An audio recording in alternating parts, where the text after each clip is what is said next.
जय हिंद प्यारे बच्चों। स्वागत है आपका आपके अपने परिवार भारतवर्ष क्लासेस में।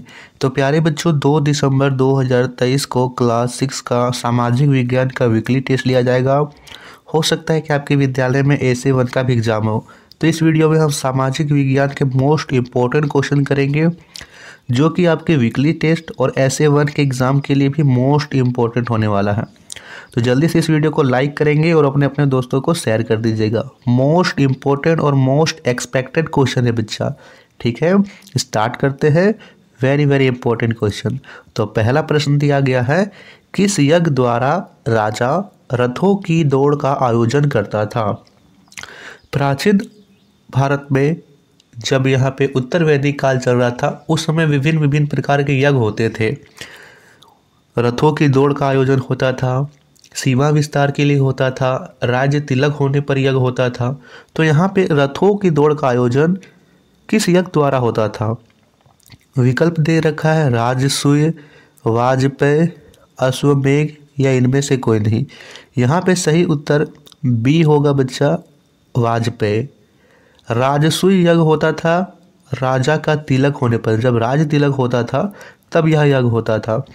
अश्वमेघ यज्ञ होता था सीमा विस्तार के लिए। सभी कुछ समझ लीजिए बच्चा, क्वेश्चन कहीं से भी पढ़ सकता है। सीमा के विस्तार के लिए यज्ञ होता था अश्वमेघ यज्ञ। जैसे आप सभी ने रामायण देखा है, उसमें लव कुश घोड़े को पकड़ लेते हैं, तो उसमें अश्वमेघ यज्ञ हुआ था सीमा के विस्तार के लिए। जितने भी नगरों में वह घोड़ा घूमेगा, स्वतंत्र भ्रमण करेगा, उस नगर पर राजा का अधिकार होगा। यदि कोई घोड़ा पकड़ लेगा तो उसे राजा के साथ युद्ध करना होगा। दूसरा प्रश्न है, प्राचीन भारत कितने महाजनपदों में विभाजित था? उत्तर वैदिक भारत में बात की जा रही है। 12, 33, 16 या 8 बताएंगे क्या होगा सही उत्तर? बिल्कुल सही, 16 महाजनपदों में विभाजित था और सबसे शक्तिशाली जनपद मगध था, है ना, याद रखना है। तीसरा प्रश्न है, इनमें से कौन सा बौद्ध ग्रंथ है? हमें बौद्ध ग्रंथ बताना है। भगवती सूत्र, अंगुत्तर निकाय, अर्थशास्त्र या इनमें से कोई नहीं। बताइए बच्चा। तो यहाँ पे सही उत्तर बी होगा, अंगुत्तर निकाय। भगवती सूत्र जैन ग्रंथ है। ठीक है, जैन ग्रंथ का नाम भगवती सूत्र है और बौद्ध ग्रंथ का नाम अंगुत्तर निकाय है। याद रखनी ये बात है। मानव जीवन के 4 आश्रम ब्रह्मचर्य, गृहस्थ, वानप्रस्थ एवं संन्यास का सर्वप्रथम विवरण कहाँ मिलता है? मुंडकोपनिषद, जाबालोपनिषद, मुद्रानाशक या इनमें से कोई नहीं। सही विकल्प बी है, जाबालोपनिषद। आप सभी को यहाँ पे जाबालोपनिषद याद रखना है। इसी में यहाँ पे ब्रह्मचर्य, गृहस्थ, वानप्रस्थ और संन्यास का प्रथम विवरण मिलता है। उत्तर वैदिक काल में कर फसल उपज का कितना हिस्सा लिया जाता था? 1/2, 1/5, 1/6 या 3/7। तो कुल उपज का 1/6 हिस्सा कर के रूप में लिया जाता था। तो यहाँ सी विकल्प हो जाएगा। छठा प्रश्न है, वायु की वह परत जो हमें चारों ओर से घेरती है क्या कहलाती है? विकल्प दे रखा है स्थल मंडल, जल मंडल, जैव मंडल, वायुमंडल या जैव मंडल। यहाँ पे सही उत्तर है सी, वायुमंडल। अब हम इन तीनों की भी चर्चा कर लेते हैं। स्थल मंडल वह भूभाग जिस पर हम रहते हैं, जिस पर हमारा आवास है। जल मंडल जितने भी समुद्र महासागर हैं जल मंडल हैं। जैव मंडल क्या है? तो जहाँ पे जल मंडल, वायुमंडल और स्थल मंडल तीनों आते हैं, वह स्थान जैव मंडल कहलाता है।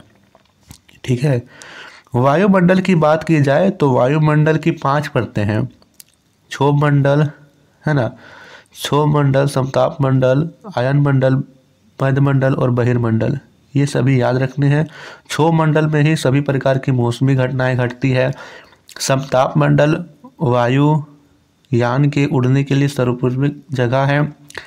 आयन मंडल में यहाँ पे जो किरणें होती है, जिसे टीवी चलती है, रेडियो चलता है, ये सभी आयन मंडल से ही टकराकर किरणें आती है। Ultraviolet rays. पृथ्वी की सतह के कितने प्रतिशत भाग पर महाद्वीप हैं? 91%, 29%, 50% या 20%? सही विकल्प यहाँ पे बी होगा बच्चा, 29%। पृथ्वी के 29% भाग में महाद्वीप है, शेष भाग में महासागर है। ठीक है, याद रखना है। विश्व का सबसे ऊंचा पर्वत शिखर कौन सा है? हिमालय पर्वत, कंचनजंगा, अरावली पर्वत या इनमें से कोई नहीं? सही उत्तर यहाँ पे ए है, हिमालय पर्वत। हिमालय पर्वत विश्व का सबसे ऊंचा पर्वत शिखर जिसकी ऊंचाई 8,848 मीटर है। ठीक है। पृथ्वी पर कितने महाद्वीप हैं? 2, 5, 7 या 9? तो पृथ्वी पर 7 महाद्वीप हैं। यहाँ पे सी विकल्प बिल्कुल सही है। और सबसे बड़ा महाद्वीप एशिया है, जिसमें हमारा देश भारत स्थित है। 10वां प्रश्न है, विश्व की सबसे लंबी नदी कौन सी है? गंगा, अमेजन, नील या ब्रह्मपुत्र? सही विकल्प यहाँ पे सी होगा बच्चा, नील नदी विश्व की सबसे लंबी नदी है, जो कि अफ्रीका महाद्वीप में है। याद रखना है कौन से महाद्वीप में है? अफ्रीका महाद्वीप में ये नदी स्थित है। भारत की सबसे लंबी नदी गंगा नदी है। संविधान सभा में महिला सदस्यों की संख्या कितनी थी? 9, 8, 15 या 18? तो यहाँ पे सही उत्तर सी होगा, कुल 15 सदस्य महिलाओं की थी, है ना। कुल महिला 15 थी, जिसमें सरोजनी नायडू और भी बहुत सारी महिलाएं शामिल थी। संविधान सभा के प्रारूप समिति के अध्यक्ष कौन थे? माधवराव, मोहम्मद सादुल्लाह, डॉक्टर भीमराव अंबेडकर या कृष्णा स्वामी अय्यर? सही विकल्प यहाँ पे सी होगा, डॉक्टर भीमराव अंबेडकर संविधान सभा के प्रारूप समिति के अध्यक्ष थे।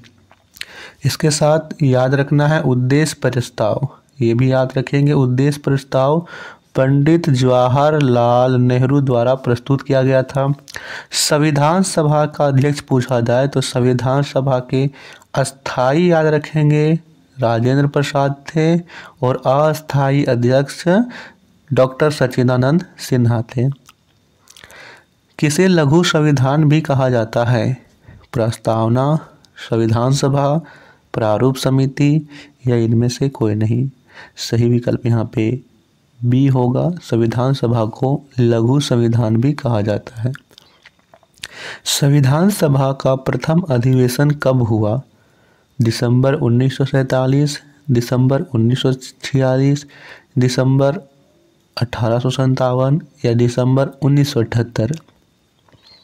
सही उत्तर यहाँ पे बी होगा, दिसंबर 1946 में प्रथम अधिवेशन हुआ था। बी विकल्प सही उत्तर है। संविधान सभा में कितने अनुच्छेद थे? 300, 395, 425 या 500? सही उत्तर बी है, 395 अनुच्छेद थे। ठीक है बच्चा, तो यह था सेट 1 में मोस्ट इम्पॉर्टेंट क्वेश्चन। इसी के साथ आपको सेट 2 में भी वेरी इंपॉर्टेंट क्वेश्चन करवाया जाएगा। आप सेट 2 को भी ज़रूर देखिएगा। इसकी PDF हमारे टेलीग्राम चैनल पर अपलोड कर दी जाती है। टेलीग्राम चैनल का लिंक डिस्क्रिप्शन में है, तो जल्दी से आप सभी ज्वाइन कर लीजिए। थैंक यू बच्चा।